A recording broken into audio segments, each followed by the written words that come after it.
All right, AJ, take it away. All right. Well, hey, thanks everyone. Welcome.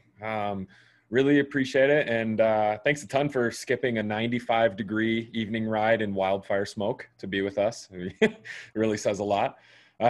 We want to start by giving an idea of what to expect from tonight's first ever virtual town hall. And then we'll provide some updates on current and future projects, shed a little bit of light on perspectives and priorities that BMA has. We'll also be taking questions. To your point, Dave, we'll be taking questions through the chat. So if you come up with questions throughout the presentation, just throw them in the chatter and we'll kind of aggregate those. After each section, we'll do a little bit of a Q&A on that particular topic. Again, for those who just joined, we do ask that you please stay muted with your camera off and use that chat function for questions. That way we don't get jammed up with reverb or too much video on or anything like that. But first, I want to do a bit of an intro. So for those of you who are just getting to know BMA, or also for those of you who've been here with us since the beginning, BMA has been fighting from day one. Getting permission to build trails, if getting permission to build trails was easy, there'd be no need for us, right? As a board, as mountain bikers, we all want more trails. We want them to be created. We want them to be improved and bike optimized. We get upset, just like you guys do, when walls are put up to the mountain biking community or when a trail isn't open to us. These agencies that we partner with and that we have to partner with, they often don't have mountain biking as a priority. And even when they are open to collaborating with us, it's a lot of times pretty slow going in an uphill battle. So a critical function of BMA is to improve our relationships with them. It's not grim though. We are making progress. Last year, the fact that we can and have built specific bike features on Boulder County owned lands is a huge change. Just 2 years ago, that would have been unheard of and we would have called you crazy. And that's a big win, but we do have a long way to go. And so we're here to move the needle. Couldn't do it without you guys, with your support and without your voices. So love the questions, throw them in chatter. We want to hear what you think. So let's get to the work then, right? So what are we going to talk about tonight? Tonight, our agenda is going to be board member introductions. We're going to give everyone an idea of what to expect throughout the evening. It's going to start with those introductions to people on the board and why we volunteer. Then we want to chat a little bit about one of our main taglines, or our goal of more fun trails and what that means to us. Then we'll dive into some of the core projects that are currently going on and in the future. Lastly, we'll review BMA's stance on the never controversial e-mountain bike, and we'll wrap up with some silver lining perspectives for mountain bikers in a year that's been, well, full of challenges. So with that, let's do some board member intros. So I guess I might as well start, and I know it probably feels like I'm going to be the only one talking tonight. I promise I'm not. But my name is, actually, let's get my video on here.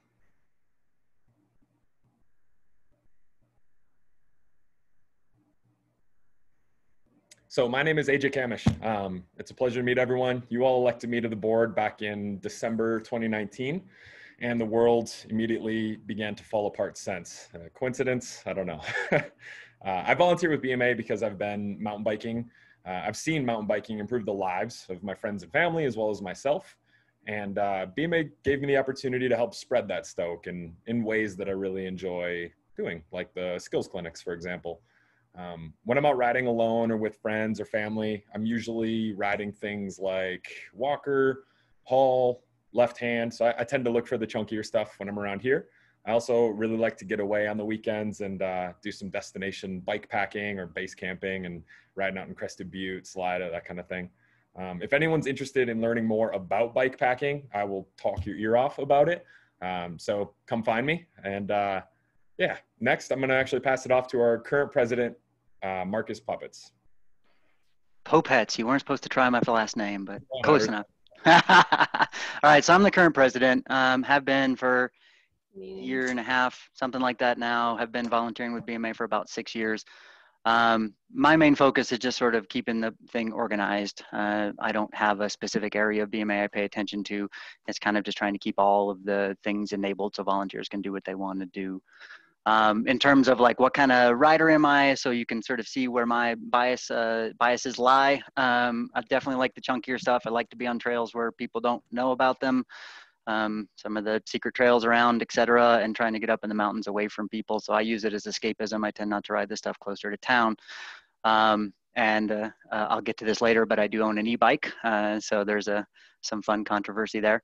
And probably will, just in terms of where I'm going, like I've been helping, get BMA into shape for the past few years, and probably in the next year or so, we'll be stepping away in a leadership role at the very least, and still be helping as I can. So that's who I am. Moving on to Rich, Vice President. Pass it on to you, Rich. Hey everybody, good to be with you tonight. I'm Rich Cook. I've been with the board for about 4 years, and we've seen a lot. My passions with BMA is working on development and just looking at ways that we can raise funds to bring more into our trails. We've had some good success with grants over the years from different organizations, Colorado Parks and Wildlife, the National Wilderness Stewardship Alliance, and these are some funds that we've brought in for WestMag that essentially leverage the membership dollars and allow us to get more done on the trails. So that's one thing I'm passionate about, is just fundraising and seeing our membership grow and development so we can get more done on the trails. I'm down in South Boulder, so I've got a high schooler at Fairview who's on the mountain bike team. So we're out, we hit the trails here in South Boulder, keep an eye on conditions out there. So if you're interested in the world of development and helping BMA grow and bring more funding in, then I'd love to talk with you. I'm going to pass it off to Colin Towner, our treasurer. Thanks, Rich. Anyway, Colin Towner. I live out in Erie, some of the far east part of Boulder County. In fact, you can see the other county across the road from where I live. As the treasurer, I try to keep track of where the money goes in and out, and just make sure it's all tracked well, and that we understand why we're spending money on what. My passion's about riding. I'm a cross-country kind of guy, interested in going somewhere and seeing something rather than conquering the next big hill or working out the biggest trick. I've got too many artificial parts to make that work really well. Had enough surgery done in my life to want to avoid further stuff. But I'm part of BMA because I think it's an organization that adds a lot to the community, and in the idea of more fun trails, I want to help contribute to that. I'm going to pass it on with that to Deb Trevor. Hey everybody, I'm Deb Trevor. Thanks for coming to the town hall. I have been a Boulder County resident since the late 80s, when the only trails we used to be able to ride that were available to us that I remember are Walker and Sourdough and Switzerland Trail. Lots changed in the last 30 plus years.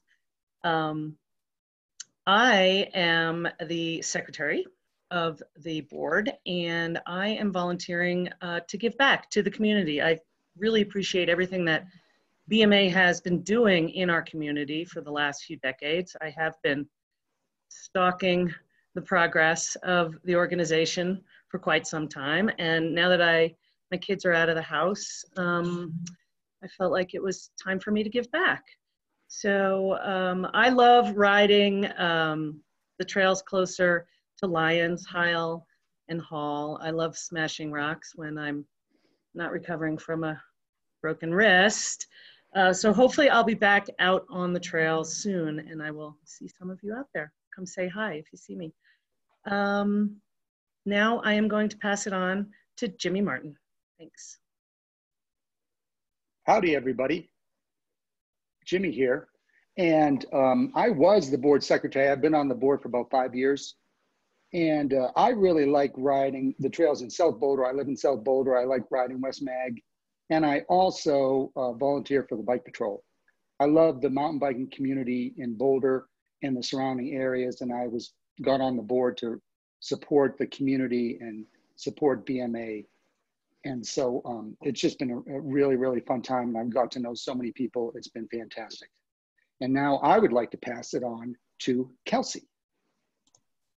Hey everybody, I'm Kelsey Wasinski. I've been on the board for about a year, and I'm probably one of the youngest people on the board right now. I'm fairly new to mountain biking comparative to probably most of the people on this call, but I come from a moto background, so I love downhilling and doing all the chunky stuff. You normally can find me riding during the week on bitter brush and left hand, and I'm up at Trestle almost every weekend downhilling. So I do a lot of stuff with the BMA board for the volunteer army. So thanks to everybody on this call, it's a volunteer. I work with RAF doing ride guide stuff. I also have some help with like coordinating skills and things like that. So I really appreciate all of that our volunteers do, because that's what really makes BMA the amazing thing that it is. So with that being said, I'm gonna go ahead and pass it on to Raph.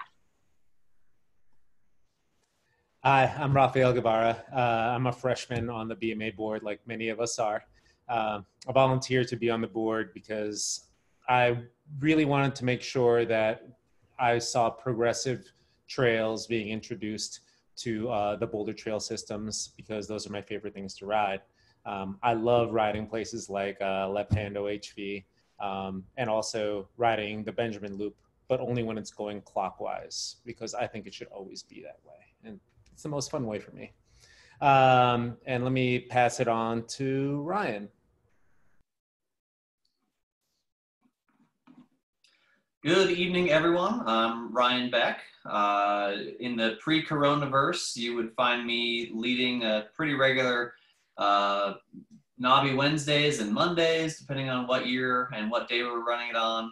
Out at a lot of volunteer dig days and bike patrolling. This last year, I had the honor of taking on the directorship of the bike patrol. So I am here partially representing them, and also just myself, and loving to give back to this community when just being around people wasn't killing us all.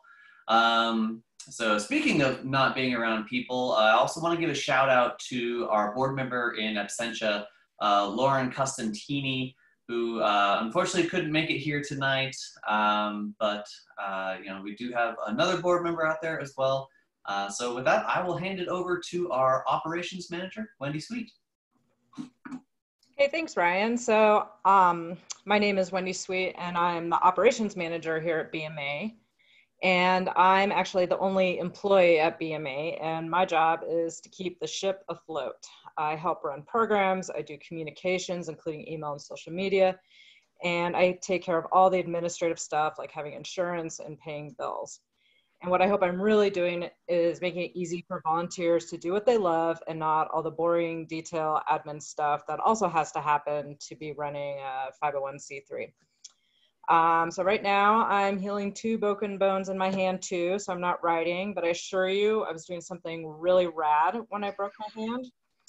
And here around Boulder, I like riding Heil and Hall too, and up West Mag and Netherland and the Brainerd area. And I love high alpine riding. I do a lot in Breckenridge and Vail and wherever else I can get out. All right, back to you, AJ. All right. Thanks, everybody. Appreciate the intros there. And just a heads up, we will be recruiting again for the board this fall. So if you're interested, if you want to get involved, you want to get your hands dirty, help out organizing trail days, help out with advocacy stuff, help out with skills clinics or social rides, any of that, let us know.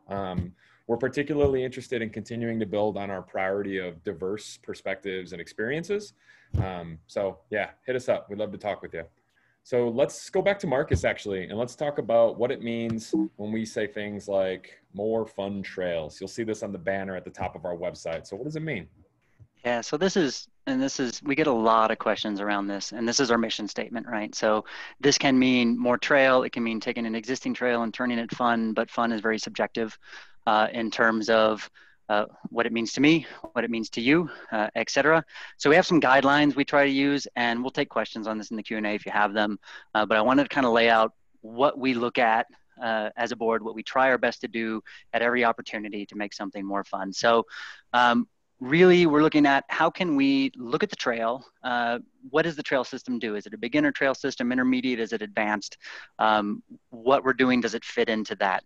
And then as it fits into that, can we satisfy as many user types as possible? That might mean, okay, if we have a flowy downhill, can there be an alt line? Or if there's a gentle climb, can there be a step up? Or whatever it means. It might mean flowy single track. It might mean in some areas, if we could get shuttleable routes, that would be great. Can we do connectivity to make a loop so that we're not riding an out and back and that causes problems in Boulder?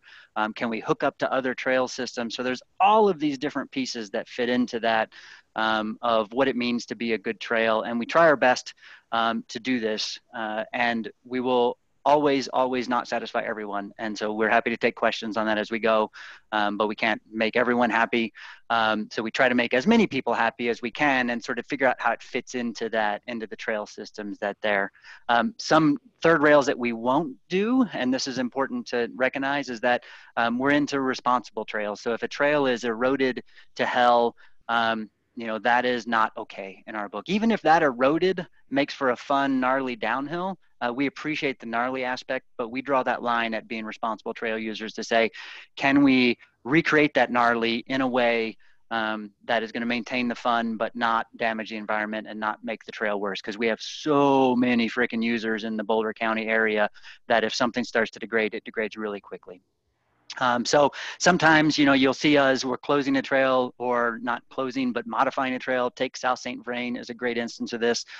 We made a few people angry by taking South St. Vrain, the really gnarliest eroded part of it, and keeping it gnarly, but making it so that it wasn't continuing to erode. So the super advanced rider who can ride it, we probably made them unhappy, but we made a lot of people happier in that area and try to do the best we can to then make that trail fit in to not be an eroded mess, because that's what allows us to have that relationship with the land managers, so they see us as responsible. So then when we say, and now we want a new trail here, they'll talk to us as opposed to ignoring what we're looking to say.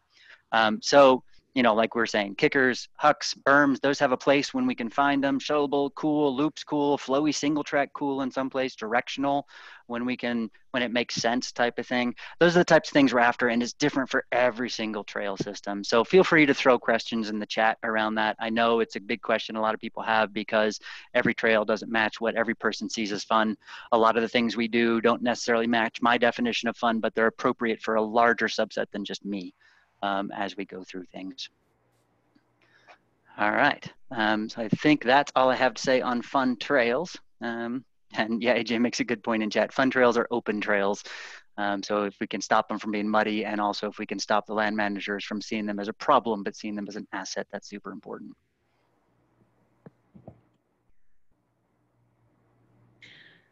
Okay, so I guess, am I up here talking about some of the trail work that we have been doing here? To Marcus's point, we have established a relationship with the land managers such that they're allowing us to do work on our own over at Heil Valley Ranch. Every day or every week of the summer, the last couple of summers, we have been up at Heil doing work with a crew of volunteers. If you're not aware, BMA has been involved for quite some time with the Heil Ranch system. It started out with the parking lot that's about a mile in, where Wapiti, you go up the fire road up to Wapiti.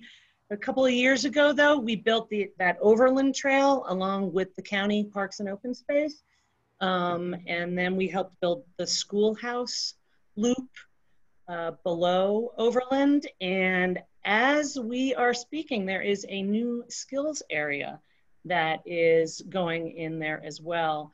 So it's being set up as a progressive area where the beginners can start, young kids, beginners of all ages can start working on their skills and work up to going up Wapiti and getting into the chunkier stuff and the loops up there. So here is an example of some of the things that we have been working on. This is fondly called the honey pot.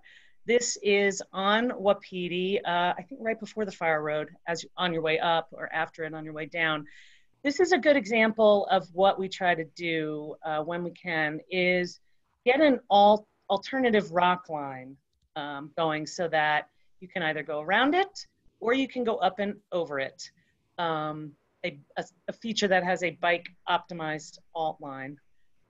Like I said, this is the second year that BMA trail crews have been building without county staff on site. And that is because we've built trust and relationship with them. And a lot of what BMA does and has been doing is building up those relationships with the land managers who are stretched very thin and don't have the resources and need us or people, volunteers, to help them out. Some other features you might have noticed on WAPD that were put in last summer, there's several kickers that were put in. Here is a picture of the crew setting up a fun kicker, and over there on the left is our fearless leader, James Schisler. Yay, James, we love you very much. He has been working really hard, very dedicated, every week, getting up there and leading a crew to get some stuff built. And then let's see, here is a picture of what is being built in that skills area that I mentioned earlier. This picture on the left is a place where you can build skills winding in and out of trees. Those poles are supposed to represent trees. So people can get good at shifting their weight back and forth and around these trees. And then the picture on the right shows a progressive, low, medium, higher, chunky little, I guess you can hook off of that, or maybe it's just higher and chunkier. One of the main important points of the work here is hearkening back to what Marcus was saying about erosion control. You know, we need the trails to be sustainable. We need them to be able to shed water quickly so that we can get back on them after a weather event, and we want them to be sustainable. So how you can get involved, if you wish, you can sign up for a trail day. The next trail day on Heil is Tuesday, August 25th. Thank you. Thanks, Deb. It doesn't look like we have any more questions. No questions about the work going on at Heil. Otherwise, we'll move on to our next project. All right. So that the work we're doing at Heil is with the Boulder County, and we have a project this year with the City of Boulder Open Space and Mountain Parks on the Community Ditch Trail out at Marshall Mesa. And the way these projects are chosen with the city is every couple of years, BMA volunteers and city staff go for a ride around the South Boulder system, and they identify areas that are staying muddy too long or showing a lot of damage. And we prioritize these sections for improvements. So here's a quick map to situate where we're going to be working this year. So what you're looking at is if you're starting at the main parking lot down on Highway 93 across from the gas station, you'll start riding east towards Superior, and then you'll start climbing that steep hill. And this year's work is going to focus on that steep part of the hill. And then if you turn west again at the top along the Mesa and ride towards Marshall Lake, we'll be working there too. All right, so one of the very first projects BMA, which then was called the Boulder Off-Road Alliance, worked on with the city was the Community Ditch Trail back in 1992 and 93, which if you do the math I wrote that wrong, 28 years ago. And at the time, it seemed like the best alignment for the trail was to follow a historic mining road grade. And you can look at that picture of the building they're doing, and you can see the road didn't really exist anymore, but that bench cut, you know, where it had been was still there. And so that's where we stuck the trail. And so it turned out that that old mining road went through a wetland and was following the fall line along that hillside. And also 28 years ago, we didn't always use the best trail building techniques like building some undulations or adding grade reversals, which are those dips that get water to run across the trail instead of down the trail. And so now we're dealing with a trail that at one point was a single track and now is really wide, and it's eroded and it's braided, meaning you can see there's a couple different lines going off there. And there's spots, like you can see where those tire treads are, that are wet way throughout the year, and that part keeps getting chunkier and chunkier. So here's another look at a section that has a lot of damage, and you can see people creating a second and third line to avoid the rocky and muddy spots. Next. So the city has tried some other fixes, like this drainage pipe that's down lower on the trail, and these are turning out to be Band-Aids because the trail is on a fall line, and the best fix is to just reroute it down the hillside out of the wetland and design the trail to shed water better in the first place. So this next slide is another look at what we call trail braiding, where one of these lines was the original line. It was getting muddy. So to avoid the mud spot, people started walking around it. And so then you either get these braids where you have these two trails, or sometimes more parallel to each other, or just where it gets super wide again. And it'll keep damaging, water will keep running off of the soil. So we want to fix that. All right, so this project is going to have 3 parts, and the first part is the steep part of the hill is going to be rerouted down the hillside out of the wetland, and we're going to add some really fun turns and berms and really look at the landscape to add some fun and exploration. For the second part, we're going to figure out one line on the Mesa top and close the other line, and then we're going to add some good grade reversals to keep the trail just down to one trail. And of course, I say grade reversal, but I hope a lot of you are hearing fun little jumps and hucks that you can play around with. And then the third part of the project, some other volunteer groups are going to do work on the restoration of the original trail. So this project is going to be completed mostly done in September, and the restoration may go into October. But there's not going to be any trail closures during this time because the old trail will stay open until the new trail is ready. So the next slide is just a little more detailed of what part is going to be rehabilitated, where the new trail section is going to be, and the part that we're just going to repair. All right, next. And so I know some of you are thinking, but what about that fun rock? And yes, BMA is aware that this is a fun little section at Marshall Mesa, particularly because it's got this rock feature that's a little bit challenging to get up and it's fun to come down. So we spoke to city staff about moving this rock as an alternate line to the new section of trail, and staff is really excited to explore that. There is a chance that this rock is actually bedrock and we won't be able to move it, but we're hoping to bring in some other really big rocks and add a similar experience of a challenge step up and a fun drop off as an alternate line in this new section of trail.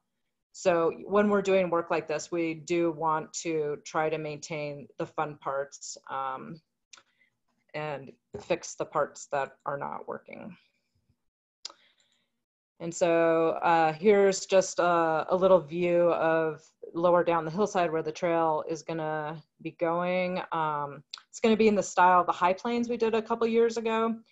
And it's gonna have some really fun turns, and it's gonna be a really good experience for mountain bikers and everybody out there on the trail.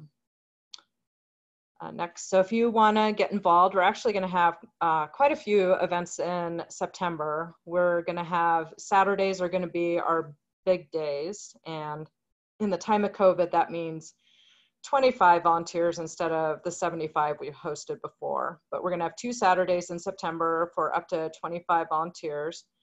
And then if you go to our website and check our calendar, we have 2 Thursday after work events. And we also have a couple opportunities for small groups to work during the day with city staff helping prep and do some other work.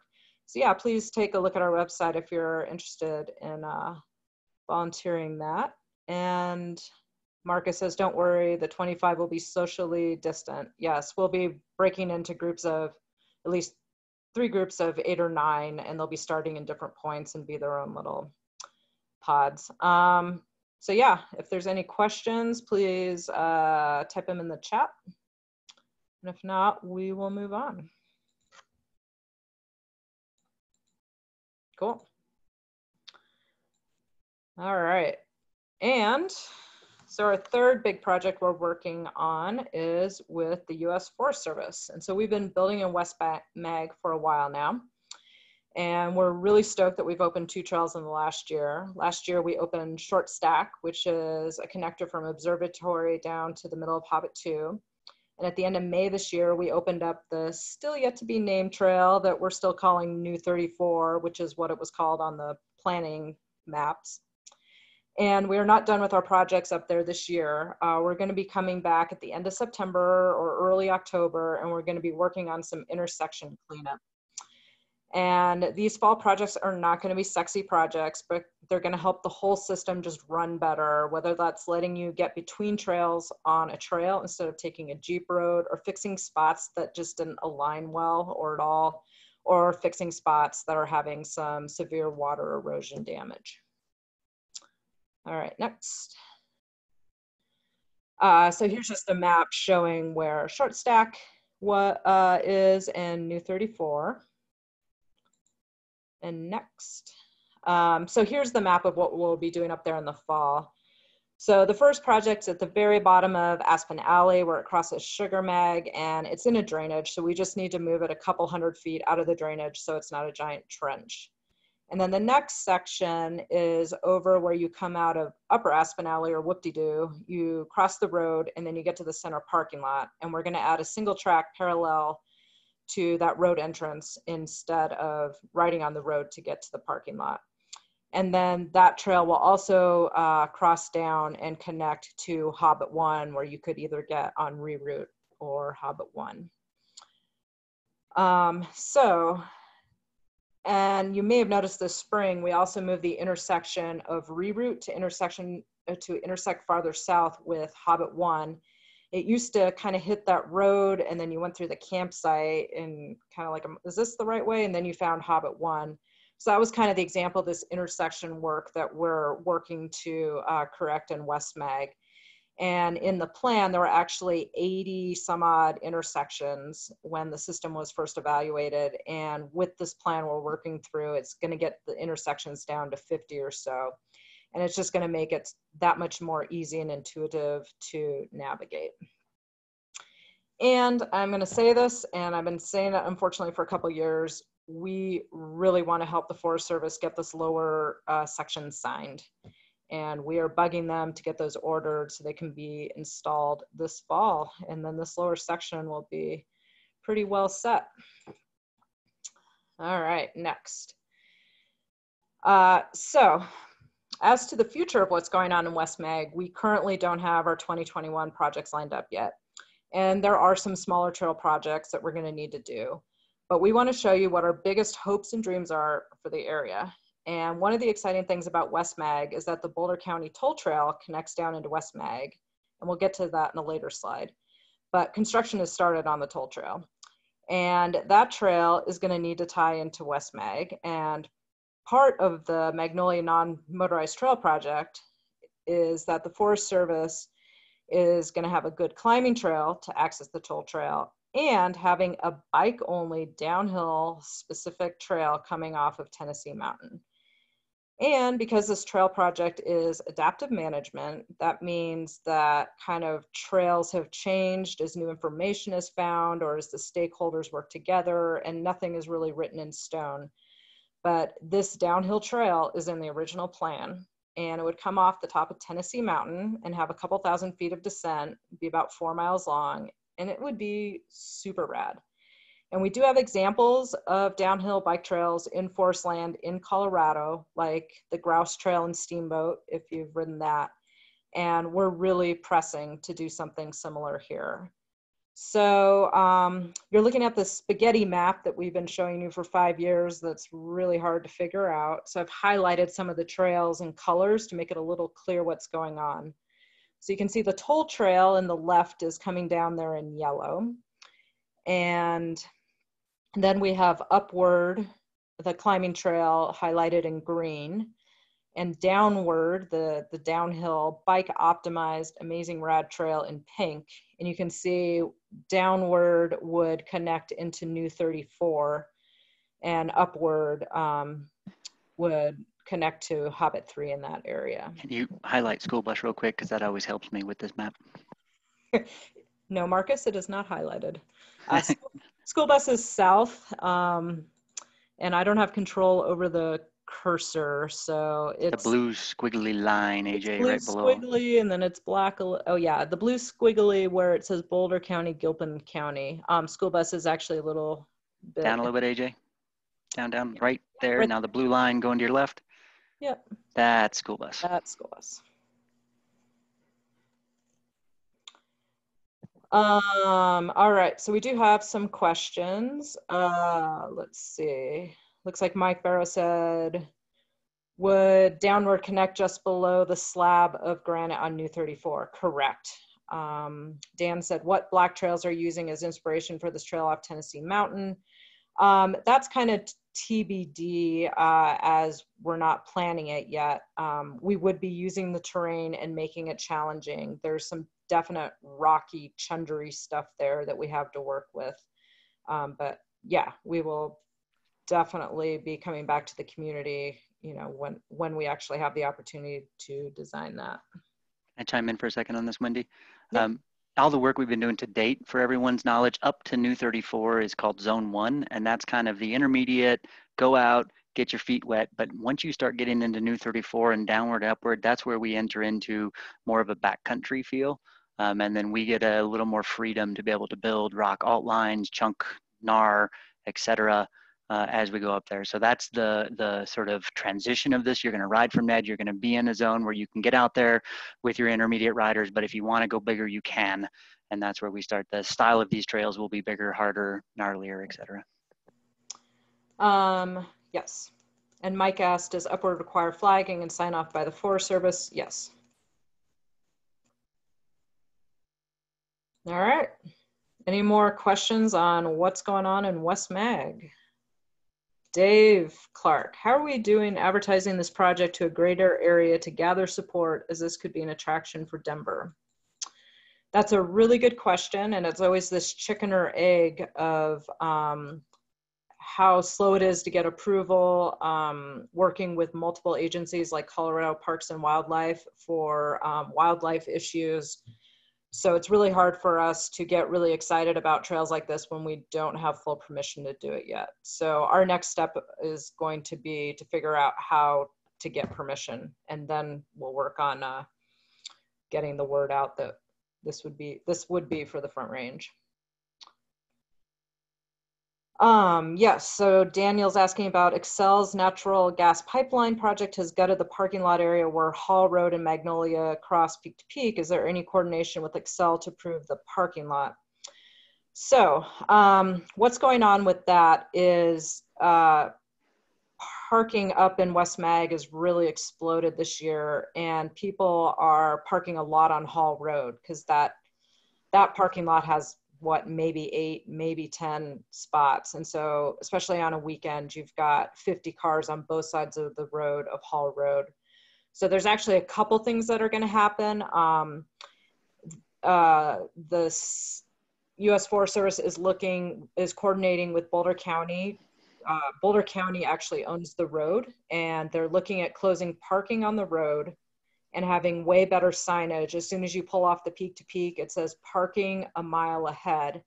And that's gonna funnel everybody into the center observatory parking lot, which there's a press release yesterday from the Forest Service about the improvements they're gonna make to the West Mag camping system. So they're bringing the campsites closer in, they're adding more amenities, and part of that is they're also improving that center parking lot. So that's the plan, that people really won't be parking on the peak to peak anymore. They're going to drive a mile down the road, park in a much bigger, nicer parking lot, and start their ride from there. All right. Any more questions? Okay, moving on.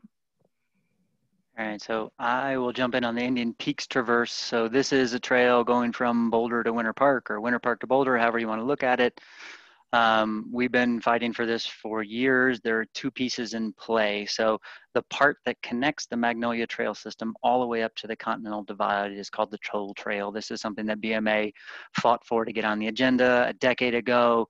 I think Mike Barrels, one of the, well, Eric and those few folks were here back then. I was not, but they got it on the agenda. They got it on the radar. They got an easement approved, et cetera, 10-decade-long process. And as of this year, it's starting to be built. So there was actually some volunteer days from not from us, but from other people working on it. It's going to take them 2 years to build because it's like 7 miles, I think, of backcountry trail connecting all the way up to like the Gwynn Mountain Trail from the Magnolia area. So it's going to bypass it. Sorry, can you get to the next slide, please?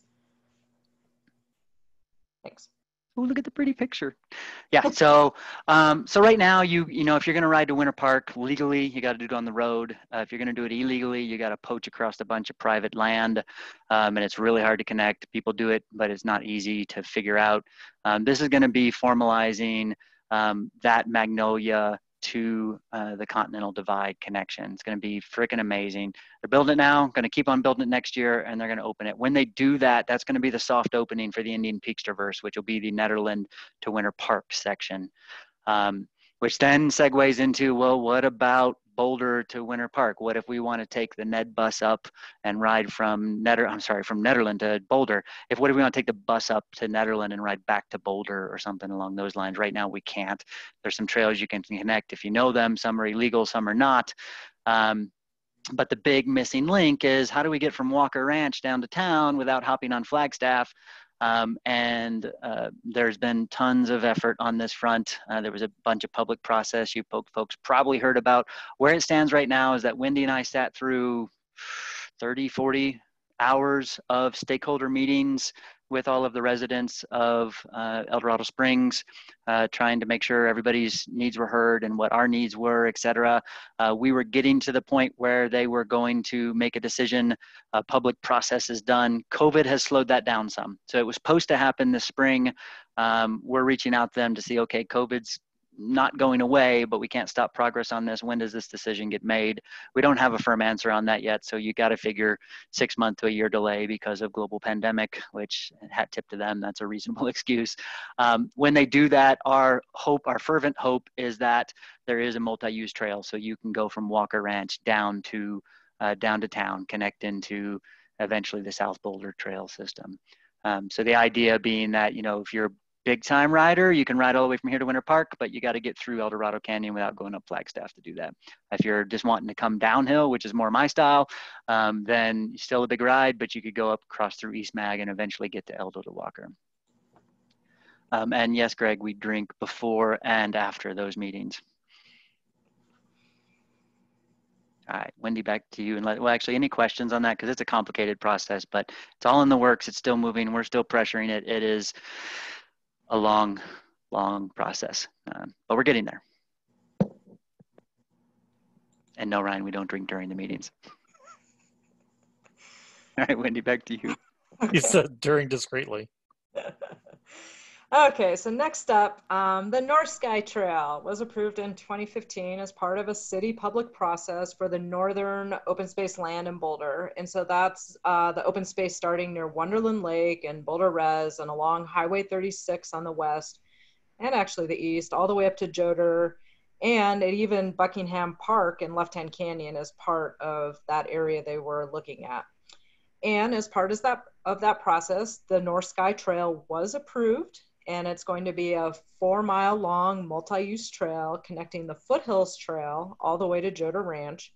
And we are so excited about this since it'll be an awesome town connector. And it'll also be a shorter lollipop loop if you aren't planning to ride all the way to Heil or Lyons or beyond. And we cannot wait for construction to start. And the timeline we have is that construction will be starting in 2022. And we are bummed that this is taking so long, but it's not because the city is particularly out to get mountain bikers. Just this year, they started construction on the Anemone Trail, which was approved in a 2013 public process, and that's a hiking trail. So this is just the speed at which the city of Boulder is moving. They manage a ton of open space. And if you are following along in their master plan, they manage a lot of stuff on open space, whether it's agriculture, cultural stuff. There's a lot going on. So we keep an eye on this project, and we're checking in with them many times a year, making sure everything's still on track. We promise to keep you updated when things get going. All right. Greg Corey asked, what will the trail service be like? The one thing, we have talked to the city staff in charge of it, and he said, I want this to be fun. So they do have that word in their brains, and like Mark said, talking about more fun trails, you know, that word may mean different things to different people.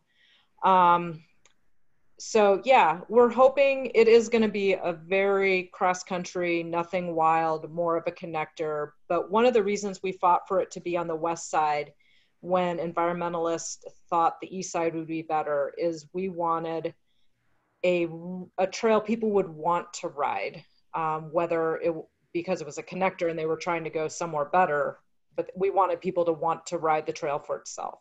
So it's going to be on the west side. It's going to be going up and down. There's 7 drainages and bridges that have to be built.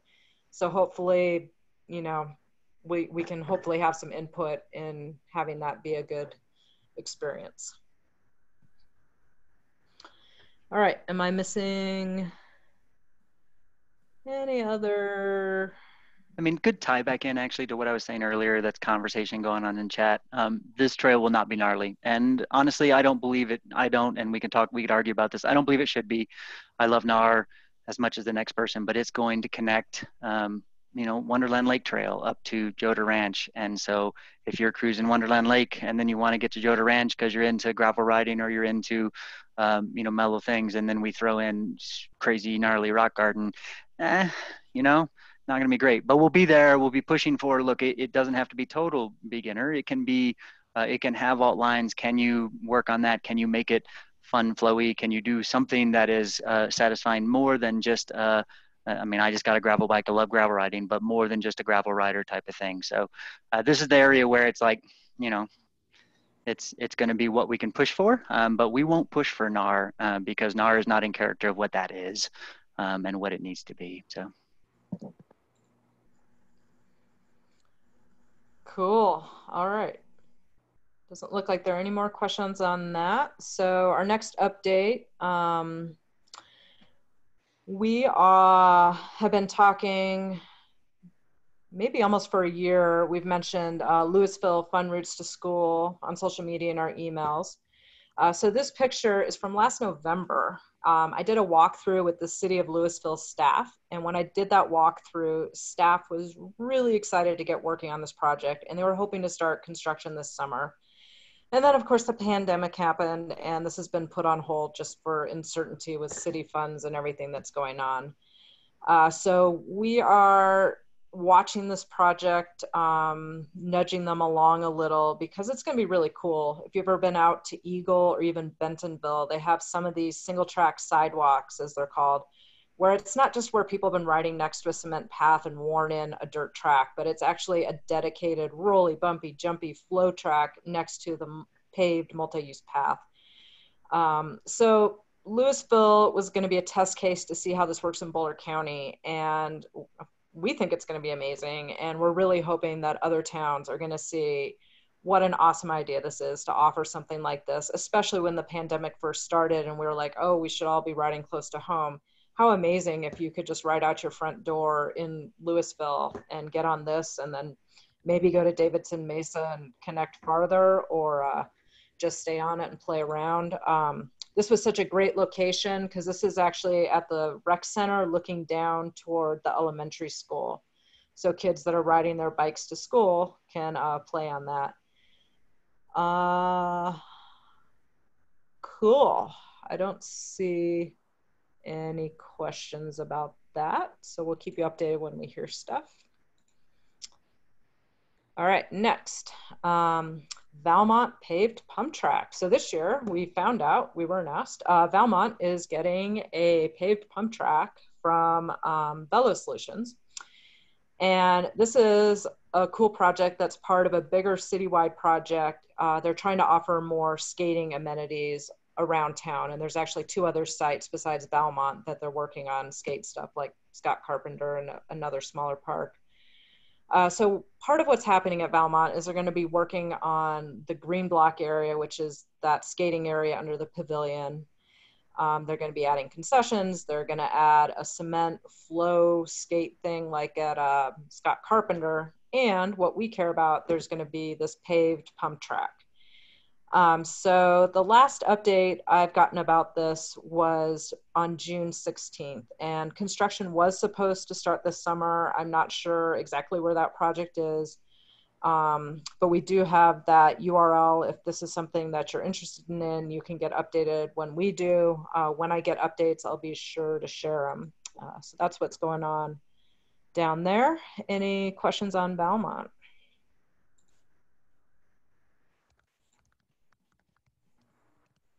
All right. AJ, no timeline because of COVID.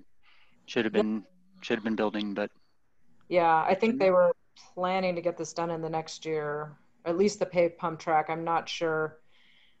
They did talk about the other amenities sort of prioritizing, and there have been several surveys with community input of like what other things are important, like restrooms, drinking fountains, maybe a play area for little kids. How it's going to integrate with the existing dog park that's not going anywhere. They do have to redo that parking lot. It's going to be paved. They're going to have lines better drawn. And that paved pump track will take up a little bit of space in the glades, which hopefully they'll just be able to kind of divert some trails around it, and we won't really lose any of that cross-country track. Valmont paved pump track for skating only. It's going to be for anybody with wheels. Do you see the question before that about Valmont and masks? Because it is a hot spot in Boulder from what we heard earlier. Wendy, do you have any more on that? You know, City Council was really concerned about it in June, and Valmont has consistently been putting out messaging in the parking lot on social media that please bring face coverings, please try not to congregate together. And I haven't heard anything from June that they're not doing well enough to stay open. And yeah, they have been at least a month. They've had camps running out of there with kids. So yeah, I haven't heard anything that it's gotten to a point where they're thinking of closing it again. All right, did I miss any other questions? Nope, that was it. Cool. All righty. All right, next, Raph is going to talk a little about left-hand OHV. All right, before I even give an update about this, I just have to say that this is one of my favorite places to ride in Boulder.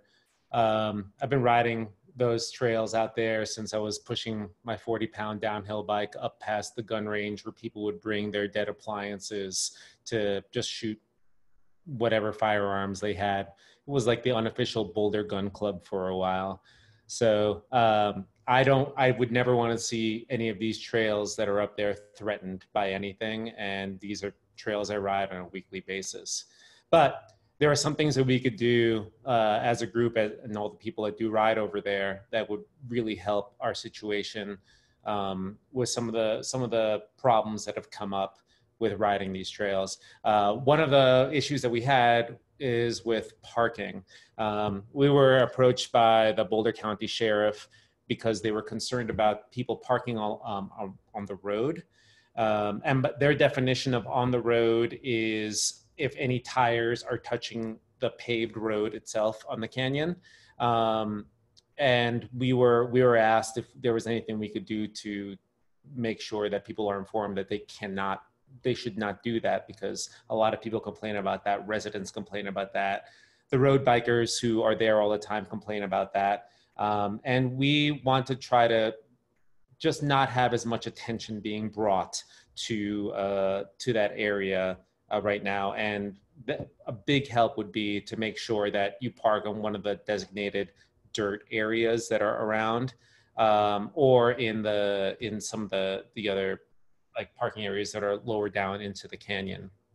The other thing, just to give everybody an update over here, is that the Colorado OHV Coalition and the Forest Service applied for a planning grant last December to start considering motorized use again in left hand. And the grant wasn't awarded, and they're going to apply again this December. If they do get that grant, the planning and environmental assessment would start January in 2023, and it would take a couple of years to do that. So to me, that says that probably not a lot is going to change in that area unless there is something that comes up that would cause it to change, which personally, I'm happy about that. We don't have any plans with any of making trails over there or anything involved with left hand. But we want to make sure that if there is anything that is planned over there, we want to be able to talk with the Forest Service to be able to make sure that mountain bikers are represented in those conversations. Strengthen what he said just a touch. Like, in order for the Forest Service to close an area to use, there either needs to be a process which takes years, or there needs to be a public safety issue. Public safety equals park on road equals public safety equals could conceivably close it, and that would be tragic. So if you can spread the word, if anyone's on this call and they're riser, spread the word with your friends. Like, it's not just park on road because it's polite, it's park on road because we want zero excuses for this area to be closed. And to support what everyone's talking about in terms of NAR and what's there, the BMA will get involved. So the Forest Service knows about this. It's on their radar. They're going to eventually start studying this area. We're not pushing for that to happen earlier. It will happen eventually. When it happens, we'll probably have to get involved to try to protect what we can, and that will be a long, contentious process, I'm sure. But that's where we stand currently. Is we ride there, we don't push for things there. We wait, because you guys know what's being built out there. It's not what we're allowed to build. And Dan, you were talking about trail directionality and signage. Right now, without the Forest Service pushing or giving us any opportunities to go in there, there's not a lot that the BMA can do about those things. The best thing, honestly, that you could do over there, and I've done this too, is to inform hikers or anybody else who's planning to go up these trails that it's probably not the best thing for them to do. And people over there actually been pretty receptive to that, because I've done that while I was over there. A lot of hikers that go there it's their first time that they've ever been there. So they don't really know what's going on in the trails. So yeah, just make sure it's something that you communicate with other people that are there, that if they shouldn't be going up certain trails, that there may be somebody coming down the trails themselves, and that there's no real control over that. Or just ring your bell really loud. Dave asked, and just to clarify, motos are not allowed there right now. Even though it is left-hand OHV, motos built a lot of those trails. They're currently, as of post-flood, not allowed back in there. And that's, I mean, I don't ride moto, but that's kind of sad because they built those trails, but they've been excluded. So they're pushing to regain access to those trail systems. Thanks. So Marcus, let's give this one to you. Which one's next? Oh, e-bikes. Ah, yes. Sorry, I was looking in the chat. So quick to frame this, I ride an e-bike. Just so everyone knows where I stand on this. I do have an e-mountain bike. I do ride it on trails. Where the e-bike community stands right now and where we're at. So some of this is my take, some of this is the board's take. Before COVID, the plan was, let's educate the BMA board about e-bikes because there's a lot of misinformation out there. A lot of people haven't ride them and they form opinions without riding them. So first step was going to be get all the board members on e-bikes so they at least understood what it was about. And then the second step was, in my head anyway, going to be start educating the community of like, this is what it's about. It's a different sport in my mind, but let's start this process of it. The thing that I really hate about the contention is that a lot of people label e-bikes in a negative way. Almost everyone that rides an e-bike is a mountain biker. And so to label them in hateful or angry ways, or to call them lazy or cheaters and stuff, that is completely unacceptable to me. It is a use. It may not be a use that we're advocating for currently, but it is a use. So one of the big things I'd like to see is a little more respect going on in that world. But then when it all boils down to it, we're a membership organization. So once we've educated our membership about what it is, the board knows, et cetera, we do some membership surveys, we figure out what membership wants us to do, because while we're the board, we are just kind of shepherds to it as we go. So, where does this evolve?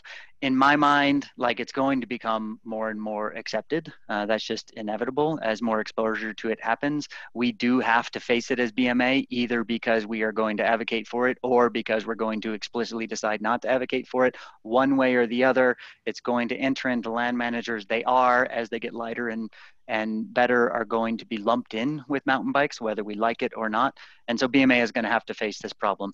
My intent with the start of this was to, like, let's start facing that problem now, because you got to be years ahead of this game when you're dealing with advocacy and stuff like that.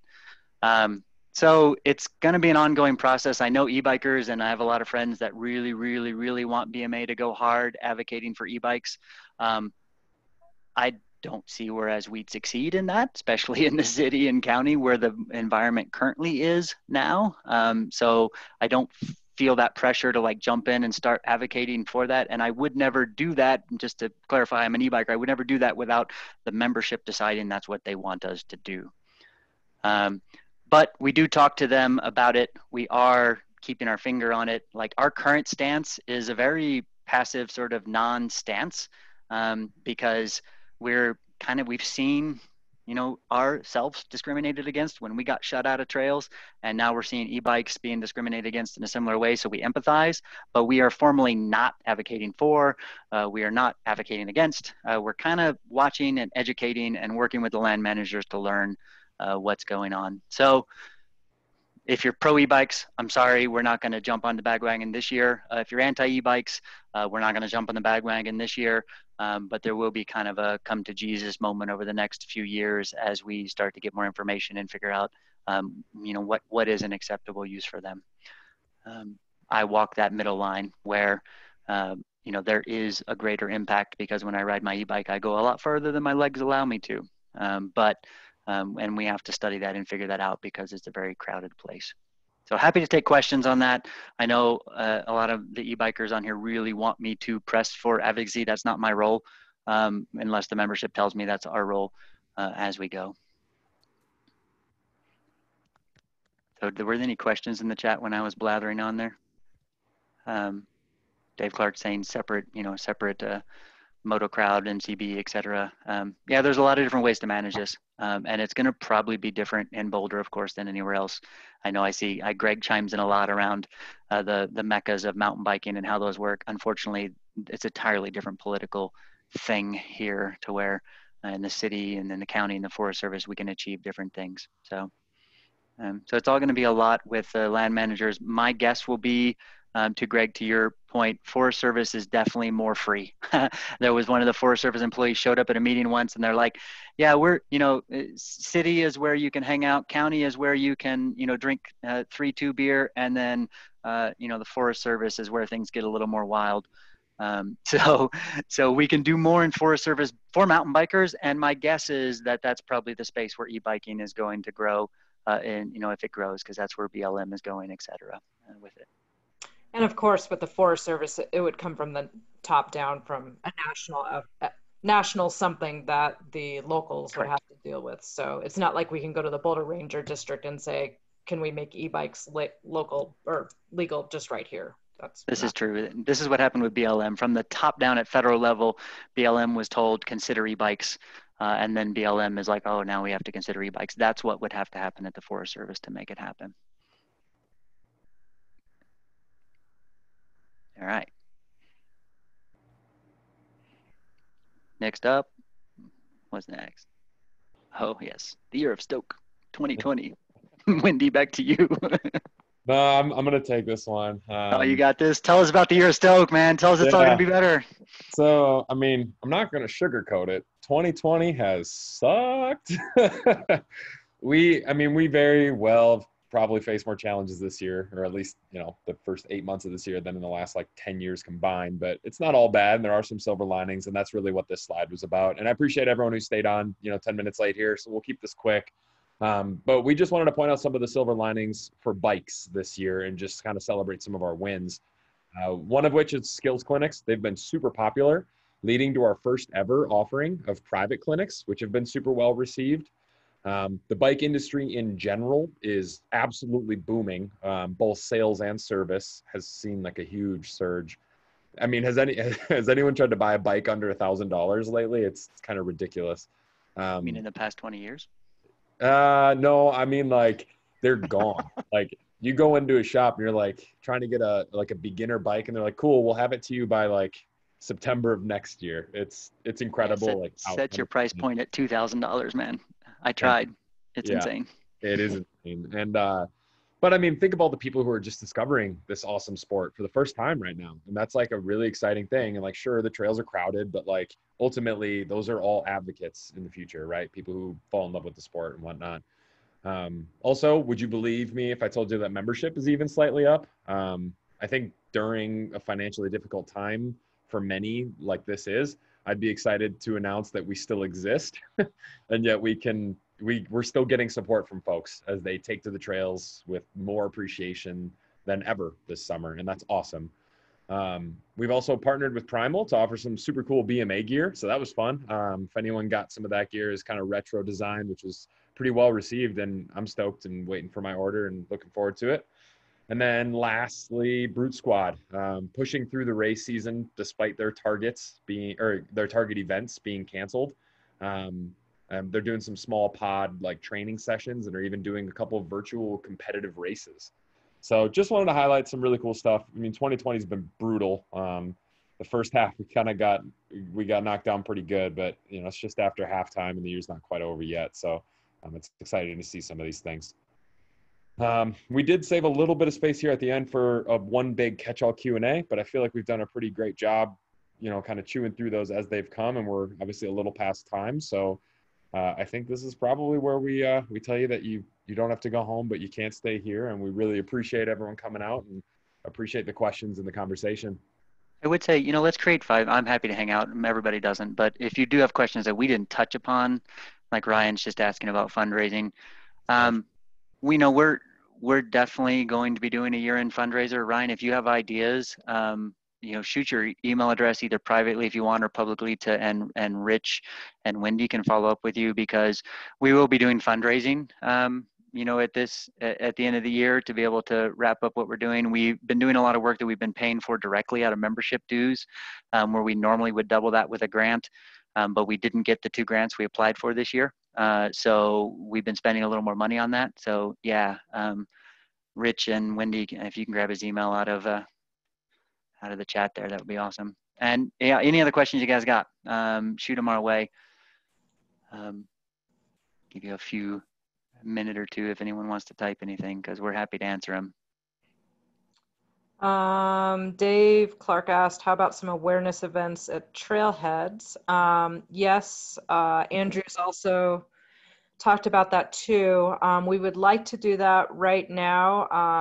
The pandemic again, we would probably have trouble doing that at any city trailhead. We could talk to county about that again, but we need a reason to be out there. Why would we be sitting there? Why would people talk to us? We gave away some bandanas as face coverings back in June. That was pretty well received. We're out of the bandanas now. So if you're interested in spearheading something like that, especially since you're a bike patroller, yeah, let's chat and figure out how to do that.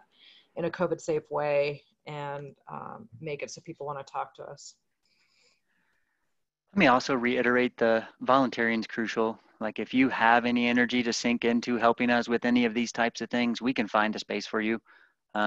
You know, if you're interested in a leadership role, cool, we're going to be doing board recruiting, but also if you don't want that level of responsibility and you just want, hey, give me something to do, by all means reach out to us, because this is, like Wendy said, she's the only employee and she's part-time. So everything else that you see is done entirely on volunteer time.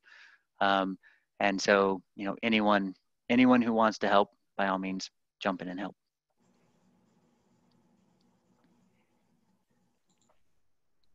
All right, looks like no more questions. So thanks everyone for attending. We'll post this, I guess, in recording, so people who couldn't make it can check it out and see, and we'll post the slide deck up and everything. So appreciate it, everyone. Yeah. Thank you for attending this year's Fall 2020 Boulder Mountain Bike Alliance Town Hall. Oh man. You may exit through the X button. I'm jumping in your in, top and right thanks corner. everybody. I'm convinced Ryan's a robot. You think so? That may be. Either that or Thanks, flight everybody. attendant. All right, take care, everybody. Bye all.